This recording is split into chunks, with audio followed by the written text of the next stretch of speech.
Hello everyone. सो जैसा कि आप स्क्रीन पे देख पा रहे हैं कि आज हम बीएसटी का चैप्टर 1 स्टार्ट करने जा रहे हैं जो कि बिजनेस ट्रेड एंड कॉमर्स। तो ये हमारा चैप्टर है।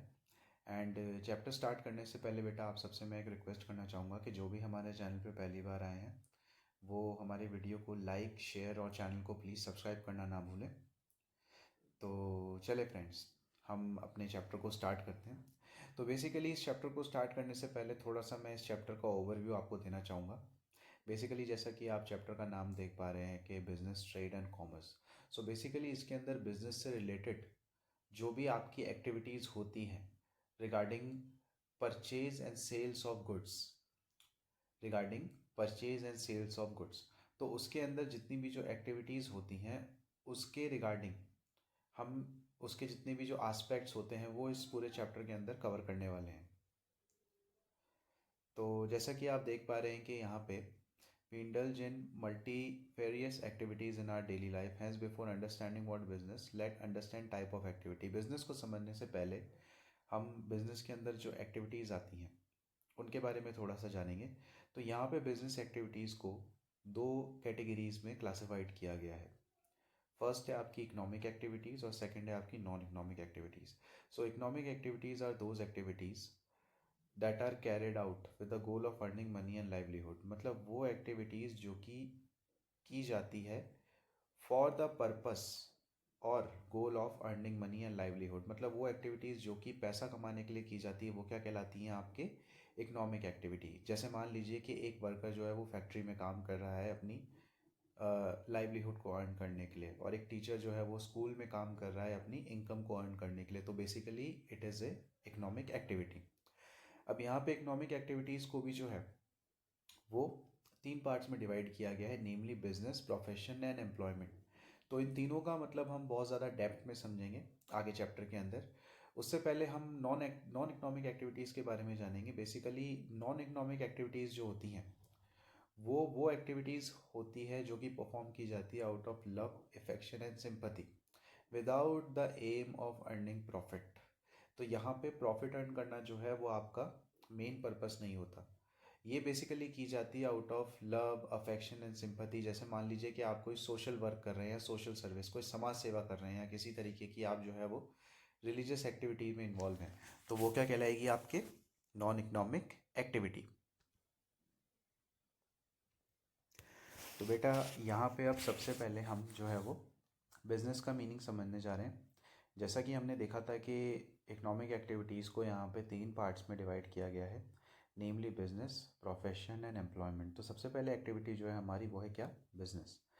Business is any economic activity that is undertaken regularly and continuously to satisfy the societal needs as well as to earn profit through the mechanism of sale and purchase of goods and services. तो basically business आपकी वो economic activity होती है जो कि regular basis पे की जाती है कंटिन्यूसली सोसाइटी की नीड्स को सेटिस्फाई करने के लिए as well as to earn profit, और जो प्रॉफिट अर्न करने के लिए की जाती है थ्रू द मैकेनिज्म या process of sale and purchase of goods and services is called business.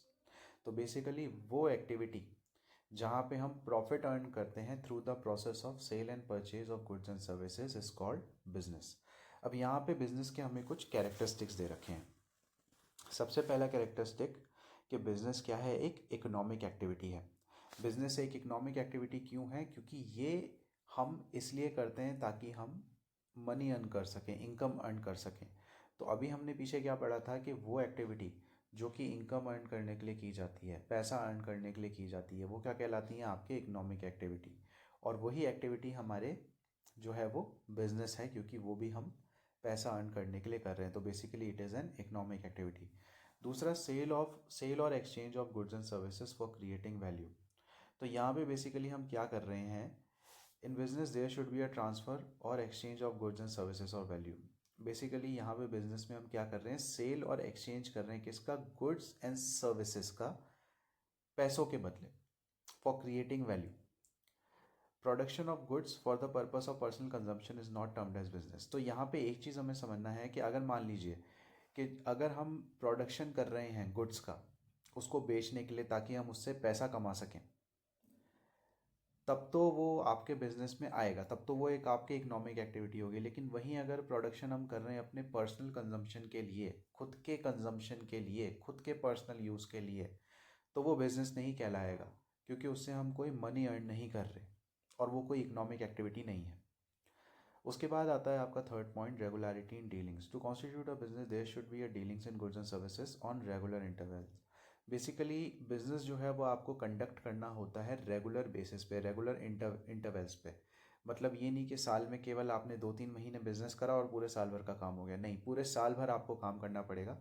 Doing one single transaction does not constitute business. और केवल अगर आप मान लीजिए कि एक ट्रांजेक्शन कर रहे हैं, जैसे मान लिया आपने एक कोई चीज़ बेच दी केवल एक बार, तो वो आपका बिजनेस नहीं है। ये आपको रेगुलर बेसिस पे करना पड़ेगा ऑन रेगुलर इंटरवल्स, तभी ये क्या कहलाएगा, बिजनेस कहलाएगा। अब यहाँ पे कुछ एग्जाम्पल दे रखे हैं। For example, selling of your old book, furniture purchase is not termed as business. जैसे मान लीजिए कि आपने अपनी कोई सेकेंड हैंड किताबें बेची हैं, या फिर आपने मान लीजिए कि अपना कोई घर में फर्नीचर था, उसको आपने एज अ सेकेंड हैंड वो बेच दिया, तो ये आपका बिजनेस नहीं कहलाएगा।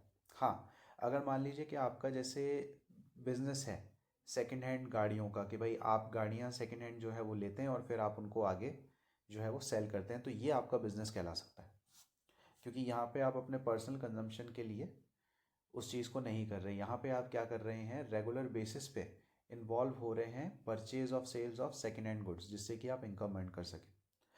उसके बाद आता है आपका बेटा प्रोडक्शन और procurement of goods and services.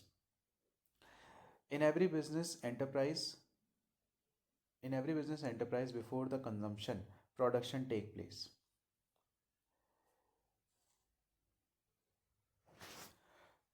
तो बेटा यहाँ बेसिकली हमारा जो पॉइंट है वो क्या है, कंजम्पशन और production of goods and services. तो बेसिकली यहाँ पे आप बिजनेस में बेसिकली आप क्या कर रहे हैं कि प्रोडक्शन कर रहे हैं गुड्स और सर्विसेज का ऑन रेगुलर बेसिस, जिससे कि आप कस्टमर को सेल कर सकें और उससे अपनी इनकम अर्न कर सकें। उसके बाद यहाँ पे नेक्स्ट जो सबसे इंपॉर्टेंट पॉइंट है बिजनेस का, वो है प्रॉफिट अर्निंग। तो बेसिकली जो प्राइमरी ऑब्जेक्टिव या मेन ऑब्जेक्टिव होता है किसी भी बिजनेस का, वो होता है प्रॉफिट अर्न करने का, क्योंकि कोई भी बिजनेस बिना प्रॉफिट अर्न करे सर्वाइव नहीं कर सकता। Hence all the efforts of the businessman are directed towards the earning of sufficient profit. तो यहाँ पे जितने भी जो आप एफर्ट्स लगा रहे हैं बेटा, वो आप प्रॉफिट अर्न करने के लिए ही लगा रहे हैं।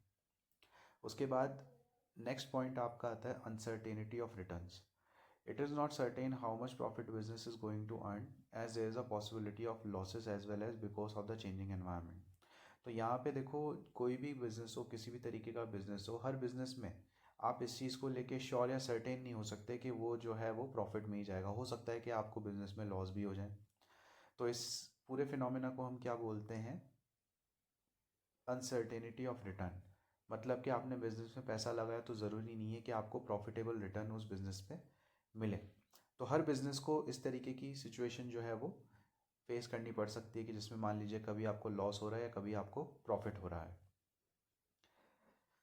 उसके बाद नेक्स्ट पॉइंट आता है कि हर एक बिज़नेस के अंदर जो है वो किसी ना किसी प्रकार का रिस्क इन्वॉल्व होता है, जो कि हो सकता है due to natural factors, human factors, financial factors, personal factors.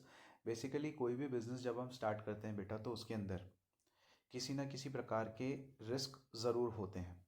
जैसे मान लीजिए कि आपने कोई नया बिज़नेस स्टार्ट किया और वहाँ पे कोई नेचुरल कैलामिटी आ गई, बाढ़ आ गई, जिसकी जिसकी वजह से आपका पूरा नुकसान हो गया, तो वो आपका हो जाएगा नेचुरल फैक्टर।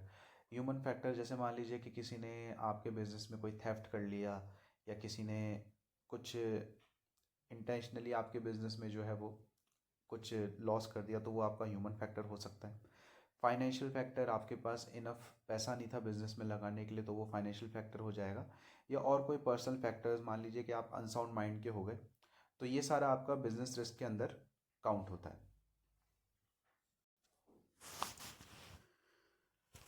सो बेटा यहाँ जो नेक्स्ट पॉइंट है हमारा वो है प्रोफेशन। बिजनेस के बाद में अगला पॉइंट बेसिकली हमारा जो है वो प्रोफेशन, जो भी एक प्रकार की क्या है, एक इकोनॉमिक एक्टिविटी है बिजनेस की तरफ। तो any economic activity which is carried out by a person with specialized knowledge and skill in order to serve society is called profession. तो बेसिकली वो इकोनॉमिक एक्टिविटी जो कि एक पर्सन के द्वारा परफॉर्म की जाती है, जो कि स्पेशलाइज्ड नॉलेज और स्किल्स रखता है, वो क्या कहलाता है, प्रोफेशन। जैसे एग्जाम्पल के तौर पे अगर मैं आपको बताऊं कि एक डॉक्टर है, तो उसको स्पेशलाइज्ड नॉलेज है मेडिकल फील्ड में, तो वो अपना एज अ डॉक्टर वो क्या कर रहा है, अपना प्रोफेशन प्रैक्टिस कर रहा है, जो कि उसका पेशा है या फिर प्रोफेशन है। एक टीचर है जिसके पास टीचिंग स्किल्स हैं, तो टीचिंग क्या हुआ, उसका प्रोफेशन। उसी प्रकार से हमारा नेक्स्ट जो पॉइंट है वो है employment. Any economic activity which involves doing work from someone in consideration of money is termed as employment. मतलब वो इकोनॉमिक एक्टिविटी जिसके अंदर इन्वॉल्व होता है किसी प्रकार का काम करना किसी के अंडर में या for someone else is called employment. Basically ये वो इकोनॉमिक एक्टिविटी जो है जहाँ पे आप किसी के अंडर में काम कर रहे हो या सर्विस कर रहे हो, वो क्या है, आप वो क्या कहलाती है, आपके employment. So I hope students यहाँ तक आपको समझ में आया होगा। तो प्लीज़ चैनल को लाइक शेयर और सब्सक्राइब करना ना भूलें। मिलते हैं आपसे अगली क्लास में।